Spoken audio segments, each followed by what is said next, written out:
Welcome to Talking Success, the podcast series that focuses on everything FinTech. I'm your host, Darren Franks, and each week I'll be joined by a series of experts in the field who have a wealth of knowledge to share. It's time to meet this week's guest, so grab a coffee and let's start talking success.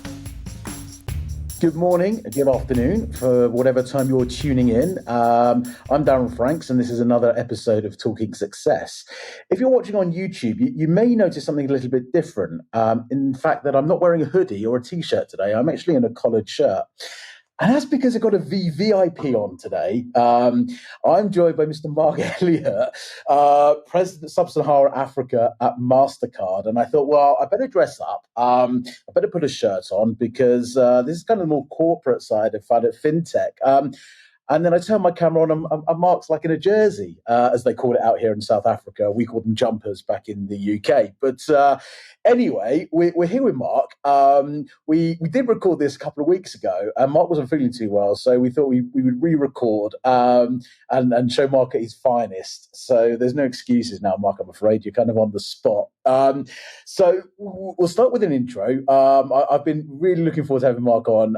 He's got a fascinating background and obviously covers a slightly wider area than what we've typically covered here on Talking Success, which has either been sort of country specific in Kenya or in South Africa or in Nigeria. But Mark's role really is broad, a lot broader than that. So I'm hoping to get a bit more insight into what's happening across the continent. But before I go on, Mark, welcome. I'm glad you're feeling better. Quick intro would be great. Thanks, Darren, and thanks for wearing a shirt. I love avoiding wearing shirts and ties and everything else that we've worn for most of our lives. It's great to be with you here and talk about payments. A big topic, very topical. Every time we open any type of social media or startup or fintechs, payments always seems to be part of the conversation. So it's a great topic and great to be talking about Africa. Amazing, good stuff. Well, let's start with something topical, if we can. So we're on the 25th of July. A couple of days ago, I read an article which was Mastercard's collaboration with PayU here in South Africa on a new product, a click to pay. Can you talk about that? I think that's a really good place to start, and then we can delve a bit deeper into sort of your background and what Mastercard are doing here in South Africa, but broadly across the continent. Yeah, so I mean, we obviously when we come up with we look at the local market, and we can figure out obviously that e-commerce is growing significantly in South Africa. I think the data point we have is that it grew at 25% last year. And then against that data point, we have to think about, so what are the use cases that are coming through so that we can grow the different players who need to participate in e-commerce. And I guess what's obvious is that SMEs can benefit from various new ways of making and accepting payments. And equally, us as customers can also benefit in that e-commerce environment. So Click to Pay is a new solution, as you say. But in a place like South Africa, the way to think about how do you scale something is to be working with the payment service providers who really manage a lot of the smaller merchants at scale. And so if we want to really have impact with that significant merchant base that sits in South Africa, we want to work with the likes of PayU. So that deal is taking that solution and leveraging that relationship with PayU to get it out to all of those merchants so we can get that use case going. Mark, what is the solution, kind of high-level terms, without going to sort of too much techie stuff, but what's the high-level solution, from a consumer perspective, but also from a merchant? Yeah, so I mean, as a consumer coming onto the merchant's webpage, if we want to make a payment, and say from your mobile phone, then it would recognize you, and you'd be able to, through your credentials, you'd be able to be recognized and to click to pay. And so that's the experience. It's a more seamless secure experience based on the fact that you've signed up to be part of Click to Pay. I experienced something similar. I imagine something similar in the UK a few months ago, where I was buying I think a ticket for the London Eye or whatever it was, and you go onto the app, and you sort of select the time or whatever your ticket, and then it literally gives you an option, says click here to pay, and it was a double tap on my phone because it was connected to Apple Pay, boof, tickets. I mean, it was so seamless. It took microseconds in terms of the transaction, but from a customer perspective, being able to go on and have that experience, it was just easy, right? I mean, there was no sort of OTPs or there was none of this. But obviously here in South Africa, where we have got things like 3D Secure, does that complicate things a little bit in terms of the regulation around sort of payments and how payment is initiated and how payments done? Is it quite difficult to navigate in terms of the regulatory side when you're innovating? So, I mean, I think the other thing, just before we leave the experience, is obviously what we're trying to do is we're trying to work with merchants to improve their approval rates. And that opportunity to drive those approval rates up through what you're referring to, things like 3D Secure and other authentication measures that we've got in place during that payment experience. And so in that payment experience, what we're leveraging is the tokenization technology, which will then allow us to, allow the merchant to effectively increase their conversion rates. And so I guess that's what Click to Pay is. That's the latest initiative that we've got, which offers that increased security and peace of mind back to the consumer, so that we build that use case and ultimately scale. So in terms of what you just mentioned, it's kind of part and parcel of the way that we imagine those experiences being lived. We'll navigate that 3D Secure authentication protocol that's in place through it. Okay. Great. And then if we look outside of South Africa and we start to talk about the broader continent that you're obviously responsible for, what innovations are you seeing there? Are you seeing other markets slightly more innovative because the regulators are slightly more amenable to new solutions coming in place? Or the opposite, are you finding actually it's quite difficult, quite challenging to put in new payment methods, A, because of adoption, but B, because of sort of regulatory hurdles that you might need to overcome? Look, I think the regulator are generally very open to innovation and keen to see innovation foster. They recognize that globally there are these big tech firms who are mobilizing, and they haven't all come to Africa quite yet, but eventually they will. And therefore, having a digital roadmap locally makes sense to have that in place now. We do need to spend a bit of time capacity building the policymakers so that they they enable the ecosystem to kind of be supportive of innovation. And there are times, obviously, when we need to educate. I can tell you, I won't tell you which regulator, but at some point, I was sitting there explaining how a contactless transaction happens, and explaining how cool this thing was, and how some countries like Australia are 98% contactless, and this particular country was 0. So we need to go through that capacity building in order for innovation then to flow. In terms of other innovations, which I think are exciting on the continent, alongside Click to Pay, I think another one which is very relevant is Pay by Link. So where the SME can extend a link for an invoice to be paid. I feel as though this is a really strong use case for our types of markets. We've launched that both in East and West Africa, as well as Southern Africa.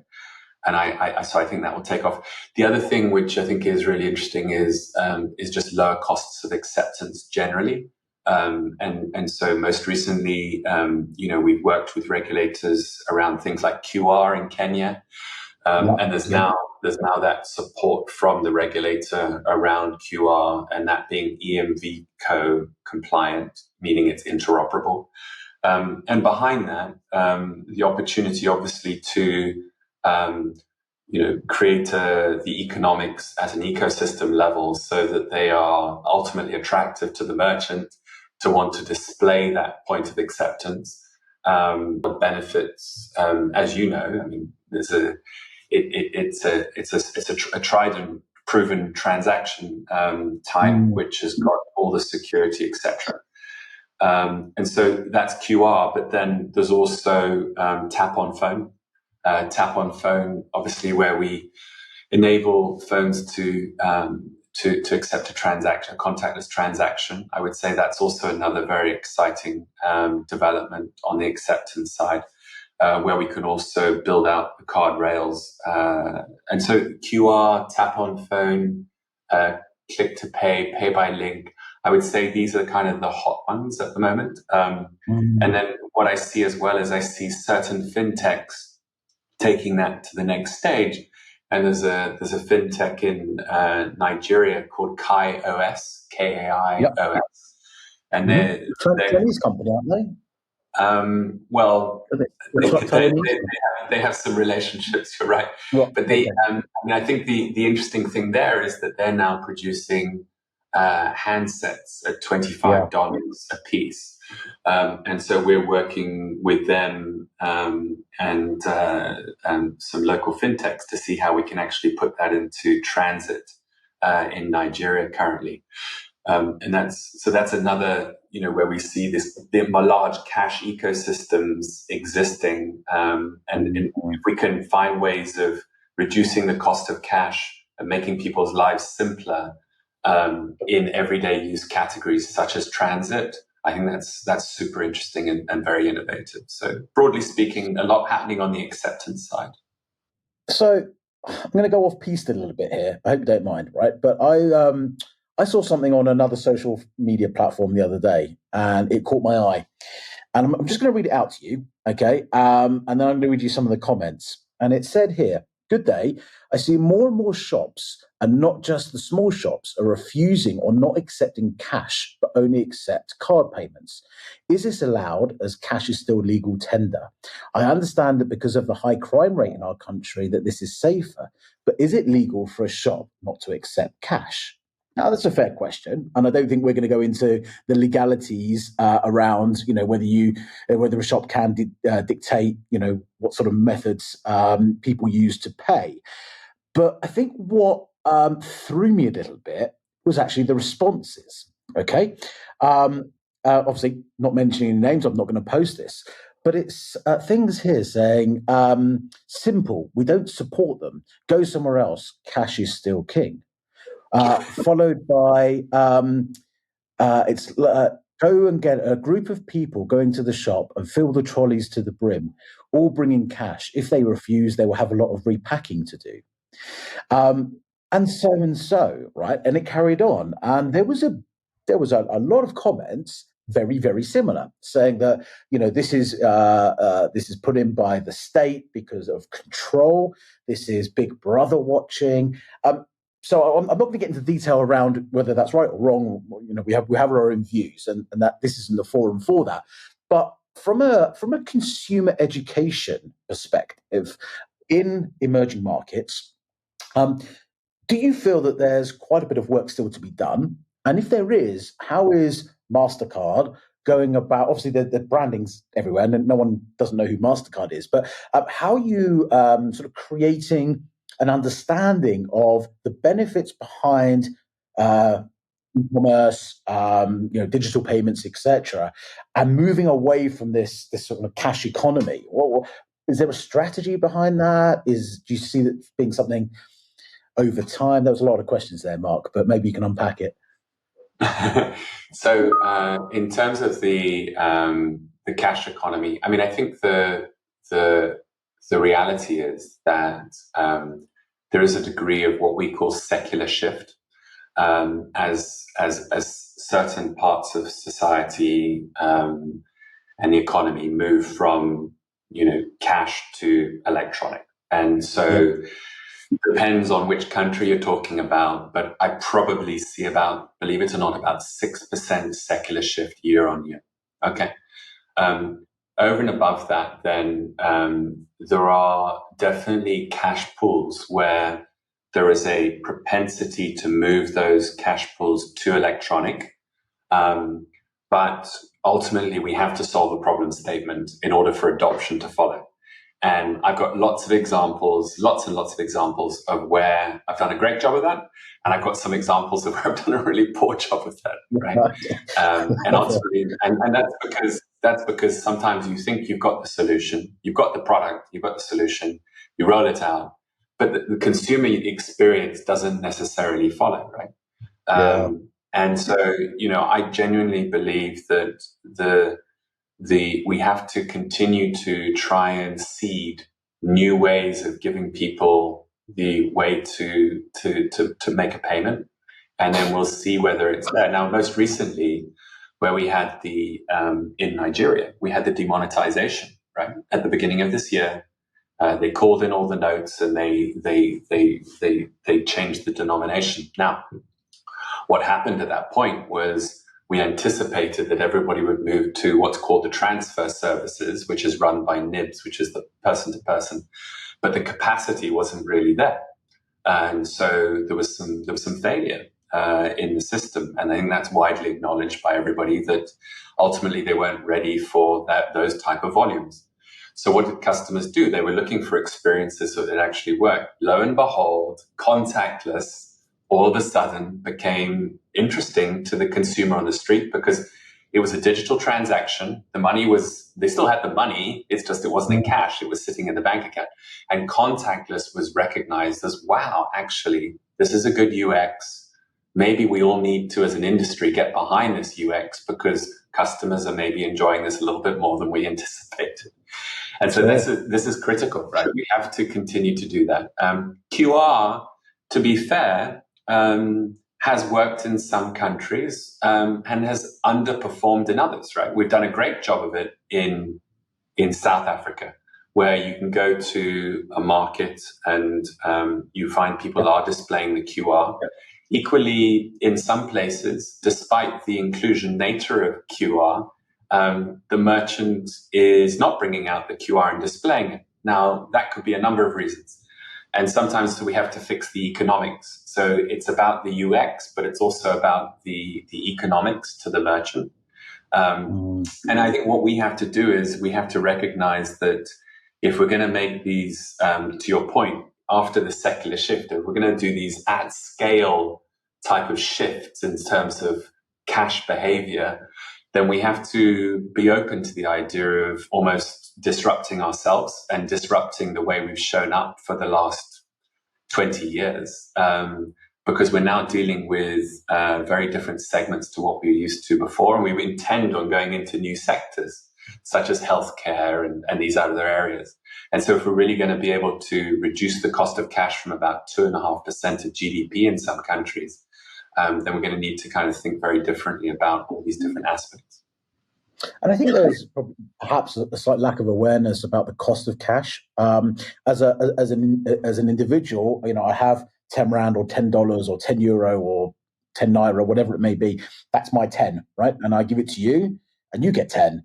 What we've seen, without mentioning too many names, over the last recent period, is that there are alternative peer-to-peer payment methods that have been implemented in various countries, but there's a cost. Okay, so if I'm sending you 10 Rand, actually it's going to cost me 11 Rand or 12 Rand or whatever the markup that bank sort of applies to it. I recorded a podcast just the other day with Kun Yonka from Time Bank, and he was talking about the peer-to-peer within Time Bank, within the closed loop environment, and that's free. And to make those transactions free, as in a peer-to-peer, so I pay you 10, you get 10, and it costs me 10. That starts to make sense from a lower LSM where a Rand is a Rand, and as a Rand is more than that they want to spend of giving you 10. So I think to enable sort of mass adoption of a cashless society, there does need to be the economics, but the economics need to start at sort of grassroots level. That's kind of my view. I don't know whether you share that, but I think it's very difficult to digitize an economy where it's going to cost a consumer or an individual money to send money to someone when they're going, hang on a minute, why would I do that if I've got cash in my pocket? Yeah, so I think that's fair, and I would. So I think we recognize that there have been in certain countries you do have these environments like Carl was talking about. I guess the question, provokingly maybe, to ask is whether that is always going to deliver on the problem statement, which is, do I need to, before I send you something, ask whether you're part of the same proprietary ecosystem, or because ideally we could all send to each other, right? So I think we have to believe that the end goal is for us to be interoperable and to open up some of these walled gardens, so that there really is that customer utility. And so at Mastercard, we obviously we preach interoperability. I do think that with the advent of PayShap and other P2P type solutions across Africa, there is going to be a question which comes through around how do these smaller ecosystems work when things are more likely to open up.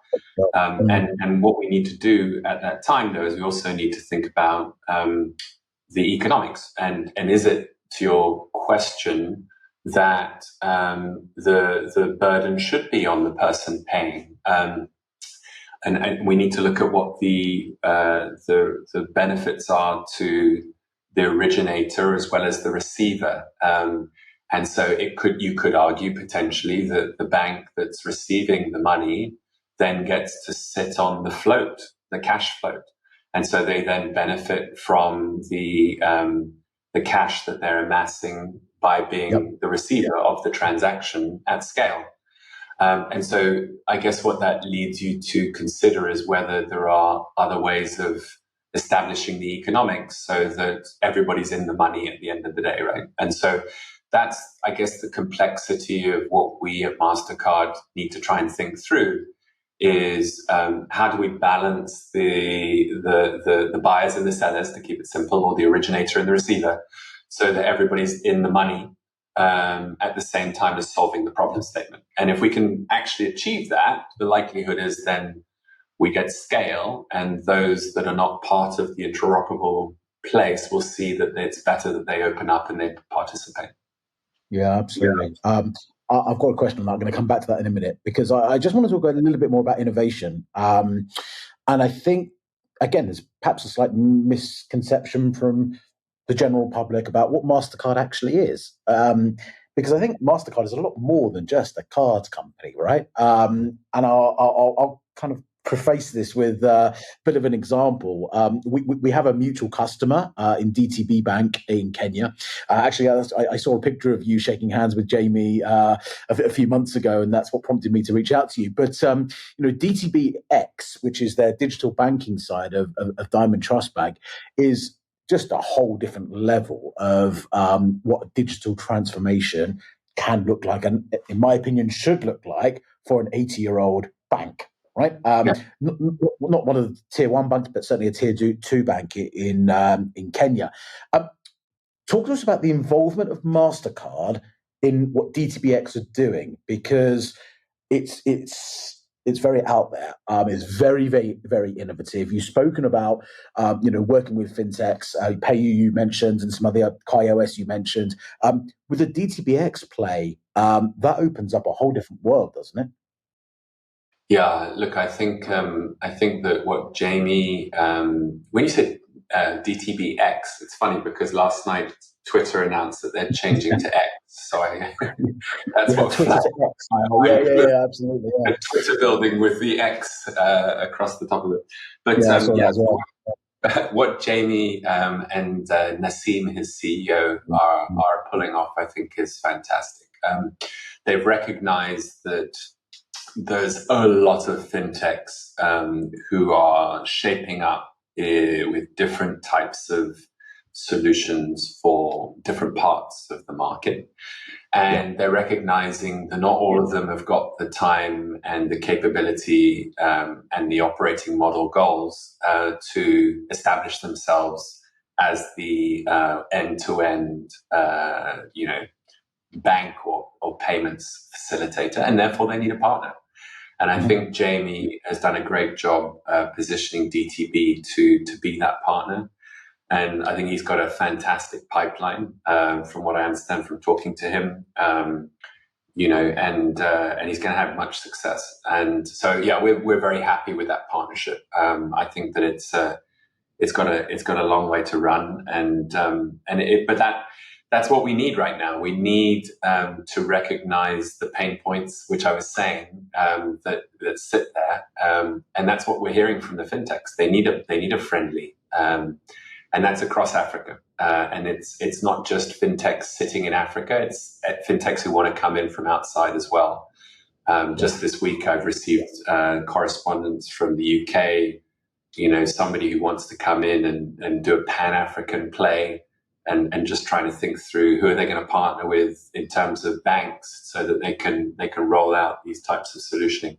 And so, banks like DTB are very relevant when we have these types of conversations.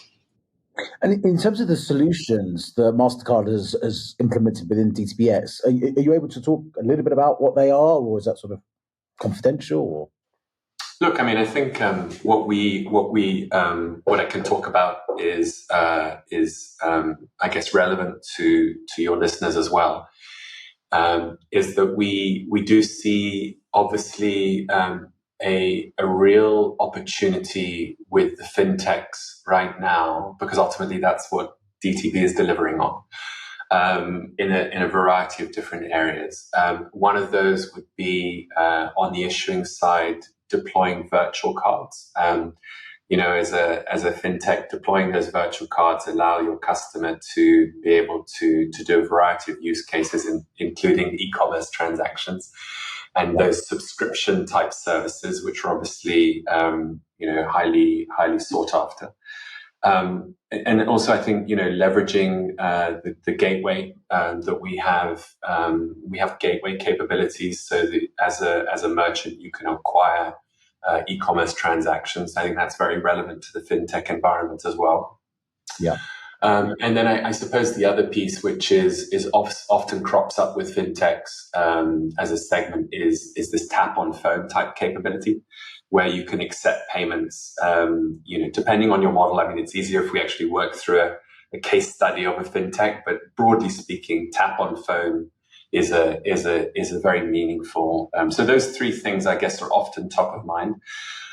What we also find is that there are other services which we can offer, which are relevant to fintechs, depending on what their strategy is. So, for example, if they want to do a significant acquisition campaign on a more customized manner, we've got a very interesting solution called Dynamic Yield.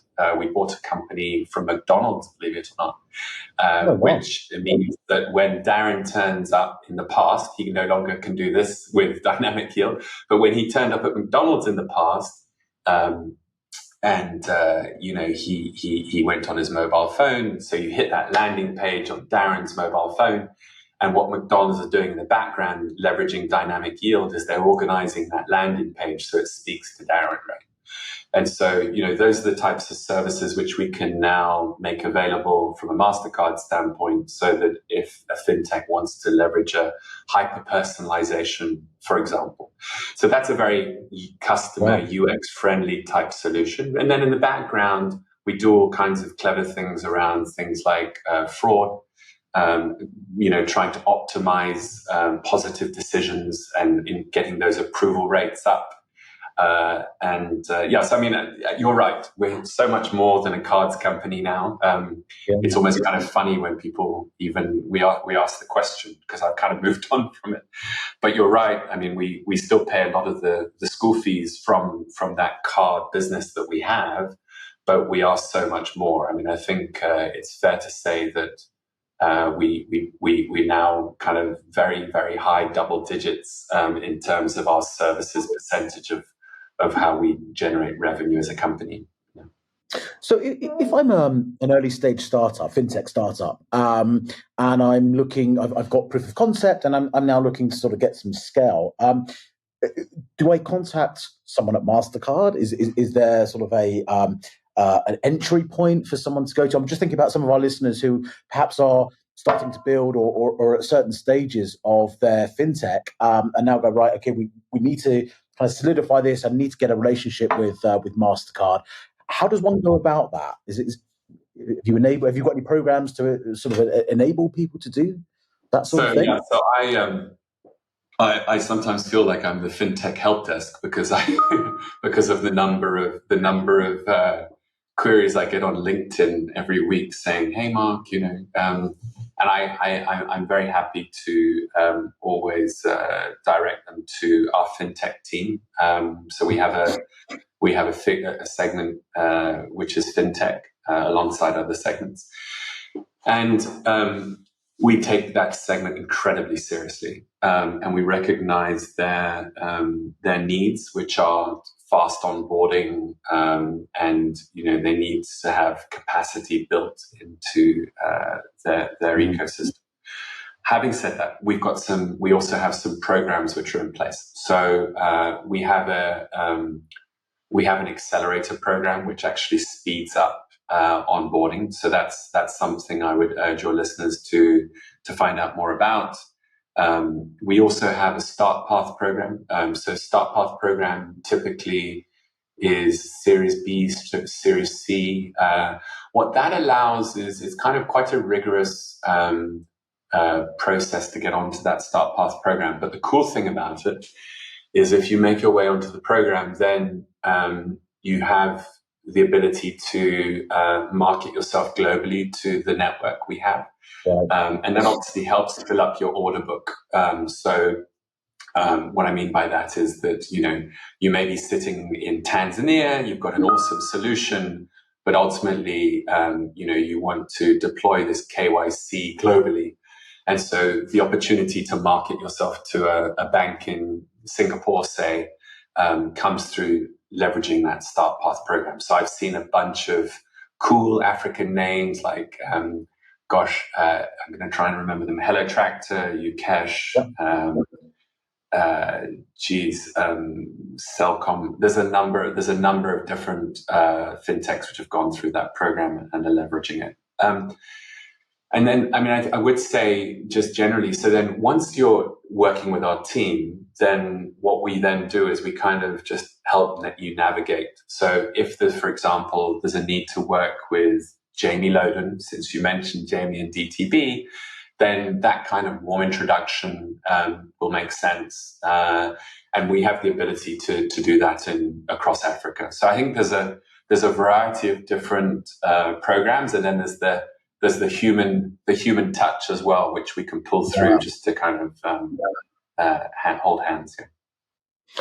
Listen, I know one of the companies you just mentioned, pretty well, Cash, and I think the platform you've provided them, obviously there's history between the relationship between the Cash and Mastercard, but I think the platform that you've enabled them to have access to has accelerated their business. It's grown exponentially over the last couple of years. Clayton and the team have done exceptionally well, so I think that's testament to the program. Yeah, the relationship with Ukesh has really worked wonders. I think what is great about them is that they recognized I think the opportunity with QR and the opportunity. I was always impressed by those simple use cases where there's somebody sat very close to you who you want to meet, who you've never met before. who may have secured something like car parking for you in an area, right? Yep. And you just want to make a simple payment from you to that individual. And, they've always had a really innovative way of thinking, and they put in place a process. I might get some of the details incorrect, but basically allowing you to scan a QR code with that person, which then allows them to go and withdraw the money from an ATM such as Pick and Pay. And I love that. I mean, I love the fact that they've taken that problem statement where you're in your pockets, you can't find the cash, but you need to make that payment because they fulfilled a role for you, right? And you want to compensate accordingly. And so I love the fact that Clayton and team solve problems like that. And I think when you're doing that, and at that minute, those specific use cases, and then you can scale that up and do things. And I think that's really impressive. I do believe that UCash is a great example as well of a FinTech which is thinking beyond South Africa. And similarly to Jamie over at DTB, how can they work together ultimately, and kind of each play a role in the payments experience. So it's not that Jamie and UCash necessarily compete with each other. Far from it. They're actually partners, right? It's just that and I think as we go through this next phase of the economic climate and some of the valuations have got a little bit spicy. There's a bit of froth. And it might not make so much sense to raise more and more money to build more and more capability. It might make sense to focus on your knitting and rather create partnerships which are win-win so that you can actually build and scale your revenue accordingly. Well, listen, there's no shortage of payments companies in Africa. Let's be clear about that, right? So maybe there'll be some consolidation at some point this year or next. We're already starting to see it here in South Africa with Network International acquiring, PayFast and DPO, and I think Peach Payments have just raised a significant amount of money as well. I know that's yet to be sort of signed and sealed, but it's there or thereabouts. So I think there's some interesting times ahead, certainly in SA, and I believe Kenya as well. Lots of players, bit of a race at the bottom in terms of margins, but I'll let them fight that out. Let's talk on that. Just on that, I wouldn't. I do think though that yes, there could be some consolidation. That's fine. But I also believe that there's a lot of white spaces in Africa, and I think there's enough for us all to go after. The SME remains a very underserved segment. I think we haven't even started to talk about B2B. So there's so many white spaces in Africa. I actually think there could be a lot more fintech solving a lot more problems. Fine, maybe consolidation, but we need more fintechs. Listen, that's what keeps us in business, right? So yes, more fintechs, please. Absolutely, keep knocking them out. I wanted to come back just to one point, and I've spoken a lot about this on the podcast series. Actually, I had Hannes from Binance on just a couple of days ago, which we're yet to broadcast, but that's coming out in the next couple of weeks. We're talking about crypto. And we're talking about sort of crypto acceptance. Again, we're not talking here about specific coins, or we're not giving any financial advice whatsoever. But the utilization, the utility behind crypto, and I know Mastercard has certainly an interest and has a potential, or has a solution or a technology that is looking at how crypto, how blockchain can be utilized within the payments ecosystem. Are you able to elaborate on that? Where you see, where Mastercard sees crypto within the ecosystem? Sure. So I'll give you kind of the quick answer on the use cases. I think the blockchain very useful, very focused on cross-border central bank digital currencies,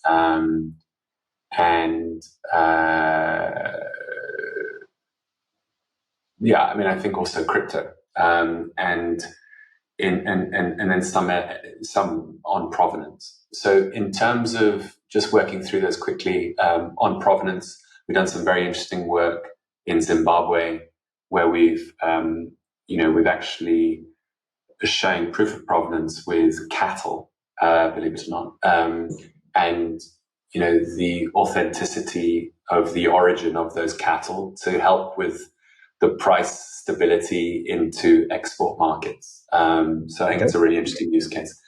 On cross-border, I think it's fair to say there's a lot of cost in the correspondent banking system, $150 plus per transaction. So you have to believe that there's a disruptive element which the blockchain can provide in that space. And then in terms of central bank digital currencies, we were actually the first with in the Bahamas with the Sandcoin helping, and we've got a bunch of projects across the continent where we're working with central banks, thinking through how to help them build digital currencies. Ultimately, if you think about what Mastercard does, we've actually, we write the rules and we update the rules in order to the payments ecosystem to operate with the integrity with which it operates. And so you have to believe that in a new payments ecosystem, we can help write the rules, we can help with a bunch of stuff, right? So I think we have utility in these areas which we shouldn't lose sight of. And then, of course, crypto itself. And, we work with crypto exchanges around the world, and we've got really great proof points of where we have delivered cards which are effectively crypto-backed in one way or another. And there are lots of launches in that space. And I think there's also potentially combinations of that where you could have a card backing a digital currency as well, such as a central bank digital currency. So there's potentially some hybrid in what I just said. So I think we, against that backdrop, then Mastercard has recognized what are the risks that sit within the ecosystem. And so one of the things I get a lot is, so Mark, a regulator's gone on pause and said, we need to think about crypto. We don't want crypto happening until we figured out the regulation. So that's where, again, back to the capacity building, I want the team to spend time helping the regulator think through some of those issues. So that's one thing we do, but also the way we can help is we've developed we figured out that we need to invest, and so we bought a company called CipherTrace. And what CipherTrace does is it enables the bank, let's say, or the government, to understand what the origin is of the crypto and to understand the routing of the crypto through the ecosystem, so that you have some understanding about where those crypto transactions are happening and what you might want to do about it. And that's something which we're going to continue to build upon, because ultimately, if you as a player in payments don't understand, the origin of transactions, and indeed where these transactions are flowing and whether they are risky and how risky they are, it's very difficult to allow them to come into your ecosystem. And you can see, the pressures that sometimes creates. And I've read headlines recently in the Far East about banks which are being told to handle crypto transactions because the regulator's telling them to. When you look at that and you think, well, how can we help the banks ultimately? How can we help the banks? And so that's why we're investing heavily in these types of solutions like CipherTrace.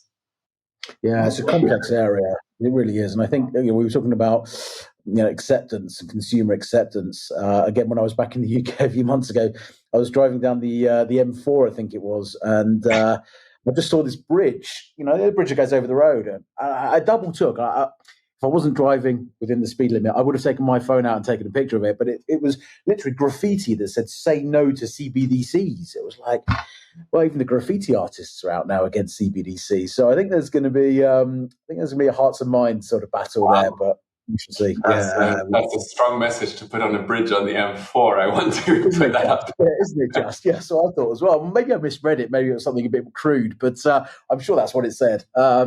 Anyway, Mark, I'd like to post a couple of links, certainly to some of the programs you mentioned, and anyone that's looking on YouTube, they're going to be down here.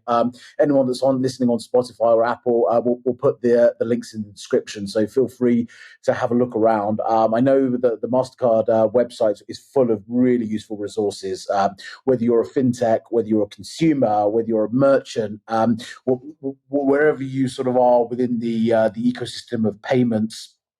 As we've said, Mastercard's broader than that, but let's start with that. There's a heap of information. Mark, if people want to get in touch with Mastercard here in Sub-Saharan Africa, what's the best port of call? Is it via the website? Is it via you? Is it via your team? Is there a central point? I appreciate you don't want to get bombarded. Sorry, I didn't mean to cut across you. So I think there's a variety of different ways. We have you mentioned some of the programs which we have in place on the website, and those are available on mastercard.com or mastercard.coza. I think, though, there are other spaces. There's the developer zone on the website, and the developer zone, it's actually incredible. You should check it out.